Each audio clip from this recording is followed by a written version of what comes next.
Have you just turned 11 and received your letter to Hogwarts Academy of Wizardry School and getting all the favorite houses with a— wait a minute. The Algeth'ar Academy with all of the dragon flights where you learn to do all the magic and— no, shut up. You're just here to kill bosses, get loot, and want to know how to do it the best way possible. Learn all the mechanics, all the trash, so that you can clear the keys with success and bring fame and glory to your vault at the end of the week. Well, stay tuned because this is what we're going to be talking about today in the Algeth'ar Academy guide.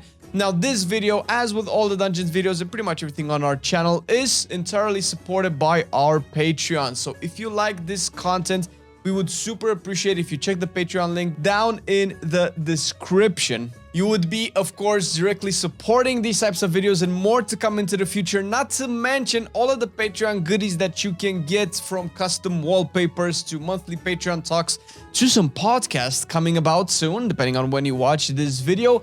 And we would be super grateful for it, and we can be able to make more of this content in the future. Thank you. And now, let's talk about Algeth'ar Academy. While there are some skip and invisibility options in this dungeon to skip the bridge packs, today we will be doing this route, which is pretty simple, straightforward, hog-friendly, and you can find it linked in the description below. Pull the packs together or separate depending on your group's capabilities.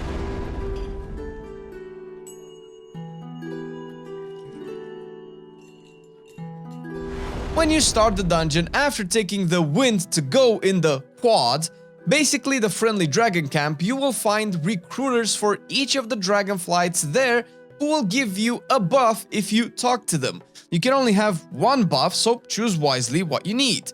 Clockwise from the entrance, the bronze dragonflight gives you haste, blue gives you mastery, green gives you 10% extra healing received, red gives versatility, and the black dragonflight gives critical strike.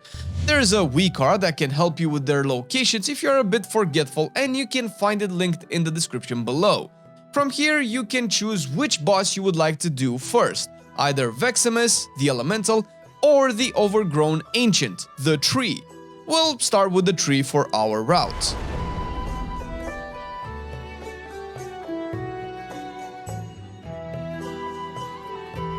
The trash here is pretty straightforward. You have 2 packs of aggravated skitterflies flying around and a bunch of hungry lashers planted around a vile lasher.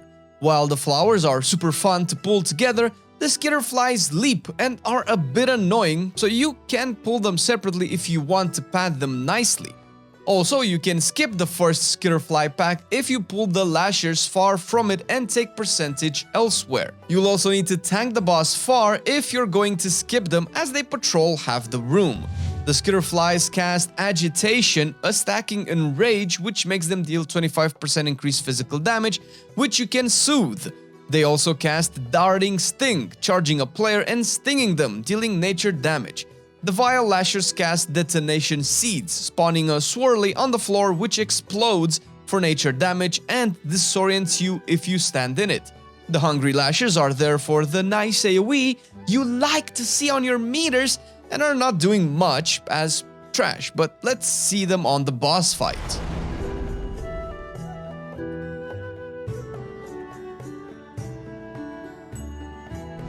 Once you killed all the lashers, the Overgrown Ancient spawns. He has a couple of notable abilities. Bark Breaker is a tank mechanic, increasing your damage taken, and you should pop a defensive here. It also leaves a debuff which increases your physical damage taken by 100% for the next 9 seconds. This is followed by Germinate. This will create swirlies under your feet for the next 4 seconds. Hurt and knock you back when they burst, also spawning dormant hungry lashers. You should be stacked before this mechanic hits and move together in the same direction when this comes through, so that you can spawn all of the lashers close together for the tank to pick them up and quickly burst them down. Be careful with this in Quaking Weeks. A few seconds later, the boss will cast Branch Out, creating a swirly which deals damage and spawns an Ancient Branch, a branch of the boss that starts casting Healing Touch, trying to heal the boss. Make sure to interrupt this and kill the branch first. When the boss casts Branch Out, all of your party members will also get debuffed with Splinter Bark, a 1-minute debuff, a stacking dot which you really want to clear. You can bait where you want the branch to spawn, by the way, as it generally goes on your furthest player and it creates a large AoE heal circle when it dies. Abundance for both your party and the boss, with all the lashers too. So bait, dodge the swirly, interrupt and kill it.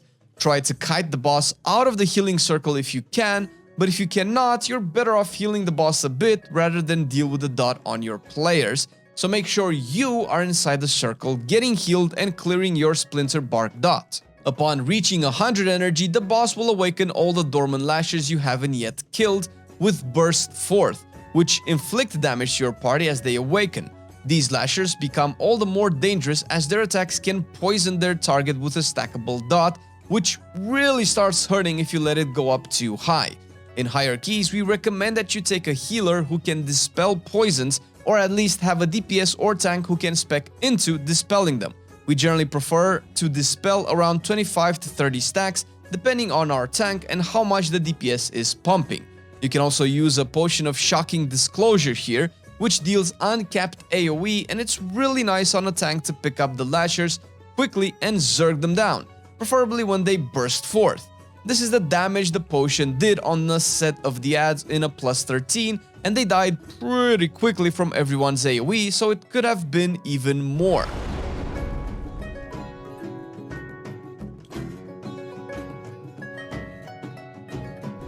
Once the Ancient is dead, the path opens to Crawth! Crawth, the big bird thing, which is the next boss. But wait, first you must pass the Guardian Sentry. This guy has his own platform because his mom was a politician or whatever, and really tries to knock you off of it. He has a Storm Slash attack on your tank, dealing nature damage, and a Deadly Winds cast, spawning swirlies initially, but very quickly after they form into full-grown tornadoes, which really hurt your friends if they're too slow to move. Depending on the key level, this can also one-shot. His third ability is Expel Intruders, a long cast which spawns a windy circle around him that will deal a lot of damage and push you off the platform if you stand in it. You can either outrange this or line of sight it using the pillars. Some tanks stay in and get pushed back against the pillar to not get thrown off, but this does quite some damage, so your group should decide what tactic is best for you. On to the next area, to fight some territorial eagles. Here we will have one pack which will spawn a new one when all of the mobs are cleared, and the second pack will spawn a third. Depending on the affixes, you can have them all spawn in one location for easy pickup and cleave by going to the left of the stairs here in the bush. You can also jump on the edge. Why, depending on the affixes, you say? Well, because Sanguine, Volcanic, and Quaking Weeks are not recommended for this tactic. Make sure to move out of the frontal afterwards. These mobs do dive bomb when they land, dealing some physical damage, so if possible, dodge it when they come in, pecking at your tank and dealing physical damage and leaving a dot. We mostly grab them here so they stack up nicely for cleave and we don't have to run around picking them up. Some of the packs also have an Alpha Eagle who also casts Dive Bomb, but also Gust, a frontal cone attack dealing damage and knocking you back. Simply move out of it. Call of the Flock is a cast which buffs all the nearby eagles, so interrupt this. If it goes through, make sure to soothe the enrage or rotate CCs to keep them more docile. Once all 3 packs are cleared, your NPC friends will throw 3 orbs on the platform and activate the goals for Talon Toss, basically Quidditch without a broom. You will use these to spawn the boss, but also during the fight, so let's discuss them a little bit. On your screen, you will see 2 bars for Goal of the Searing Blaze and Goal of the Rushing Winds. Pick up the balls on the floor, go into the lit up area and use your extra action button to throw the ball through the hoop. When you hit 3 goals, something will happen. Simple enough. For spawning the boss, only the Searing Blaze area will be lit up. And when the 3rd ball goes through, Crawth! Sorry. Crawth! Why? The boss will come down and the fight starts. Like I said, these will also be usable during the fight, and they each have a good effect and a bad one, and we will discuss them in a few moments.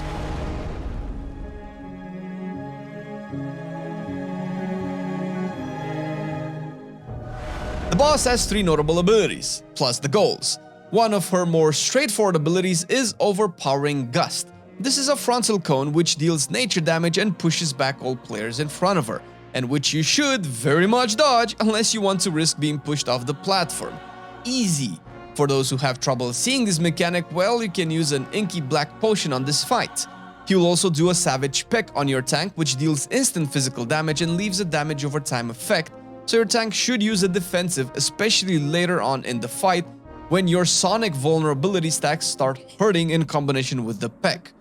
Deafening Screech is an AoE attack which will place circles around your party members, dealing damage at the end of the cast, so spread out. And it will also have a silence effect, so it's better to stop casting.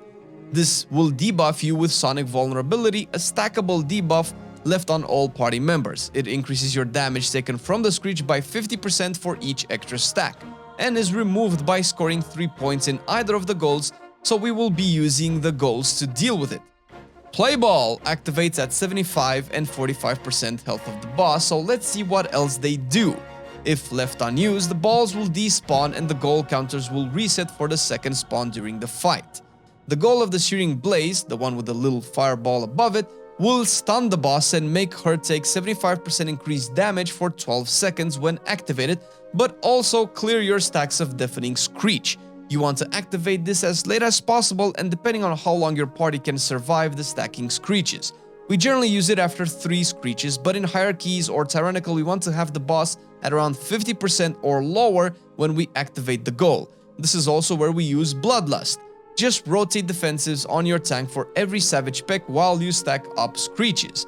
The bad effect is that it also brings on a Firestorm for the rest of the encounter, spawning fire swirlies on the floor, which can be annoying sometimes in combination with the Thundering Affix. You can't activate both goals at the same time, as one disappears when the other is active, but the one you haven't used will reappear soon after. The goal of the Rushing Winds will create winds pushing you back and spawn roving cyclones which hurt. This ability also spawns Gale Force orbs around the platform for your party, which will allow them to ignore the wind's pushback, also granting them increased movement speed and 45% haste for 20 seconds. We generally leave these for the casters. You can cheese the tornadoes a little bit by dragging the boss down the stairs here after the tornadoes spawn and completely ignore them. The big boy tactic on this fight, especially if you don't want to Bloodlust here, throw 2 orbs into the Wind Gold, have it ready. When the boss is around 47% health, if your party can survive the Screeches leading up to this point, throw the 3rd orb into the Wind Goal and don't get the haste orbs just yet. At 45%, the Fire Goal will spawn. Throw the next 3 balls in it as soon as you have your cooldowns ready, grab the haste orbs, and then stun the boss with the Fire Goal and kill it quickly with 45% extra haste and 75% extra damage. This is mostly for min-maxing, but it makes the fight more fun, right?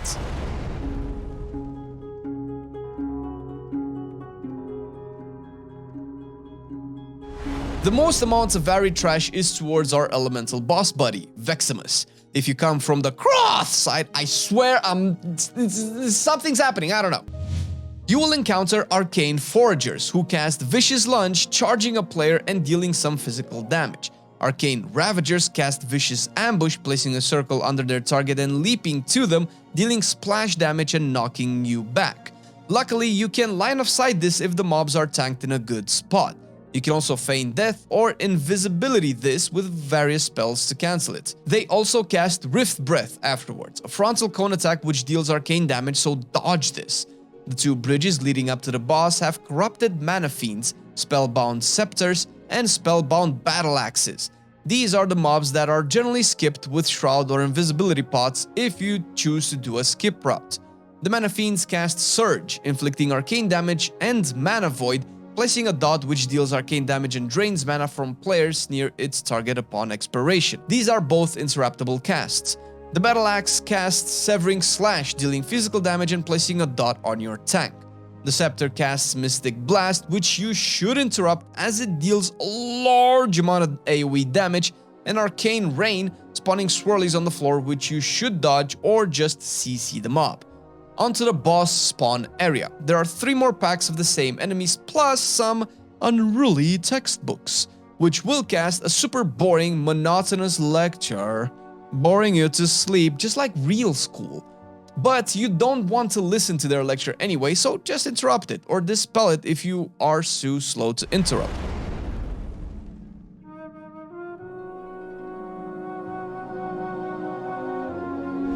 When the 3 packs are dead, the professor will tell you the story of Vexamus and spawn him. He will also speak of the mechanics of the fight as they happen. During the boss fight, you will have to deal with his arcane orbs, which will try to get to him and empower him further, granting him energy and exploding for party-wide damage. This is easily dealt with by having your party spread out and soak 1 orb each. The orb deals damage and leaves a dispellable magic dot on the player. Oversurge, so you can also have some players gather more orbs and get dispelled quickly. If you need more time dealing with the orbs, you can pull the boss to one of the sides of the room. The boss also does an arcane expulsion, a frontal arcane cone directed at the tank. Don't try to dodge this as it will follow you and you may kill your party members. So point it away from them and pop a defensive, it kinda hurts. The boss will also summon mana bombs on some of your party members, placing a pulsating damage circle around them which will explode after 4 seconds, dealing damage and leaving a pool of corrupted mana behind, which deals damage and reduces your movement speed if you are in it. Place this out of the way to not become an inconvenience to you in the fight. Far edges are preferred. The last attack, and probably the one causing most wipes, is Arcane Fissure, which he casts upon reaching 100 energy. This attack, which pushes everyone back, deals damage and spawns a bunch of swirlies under their feet for the next couple of seconds, which also deal damage. Make sure to move out of them quickly cause they be hurting pretty bad, especially when this happens in combination with other abilities as well, like mana bombs or arcane expulsion, so be very careful and watch the timers and his energy bar.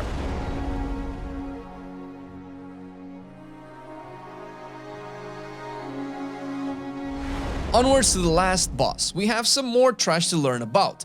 Algeth'ar Echo Knights will be protecting the stairs leading up to Echo of Doragosa, and they will try to Astral Whirlwind you to death. This deals arcane damage to anyone who stands in the whirlwind, and you can deal with this attack by using some form of CC, like stuns, Incapacitating Roar or Typhoon for example. Or if you tank them on the stairs, your melee can just stand 1 level lower and ignore the mechanic. Plus your healers are going to complain if you tank them at the top of the stairs anyway. Here we also encounter Spectral Invokers, who cast arcane missiles dealing damage to their target, a cast you should interrupt, but also Astral Bomb, which you don't necessarily need to kick. This will place a circle around the player which will deal AoE damage to everyone around them, including the mobs, so you can use this for cleaving down the adds faster by placing the ring on them. In this same area you will also find Ethereal Restorers. They don't do much, but at low health they cast a Celestial Shield, absorbing a large amount of damage and increasing the spell haste of their target for 30 seconds. The last pack you can pull inside the room here to gather them up better.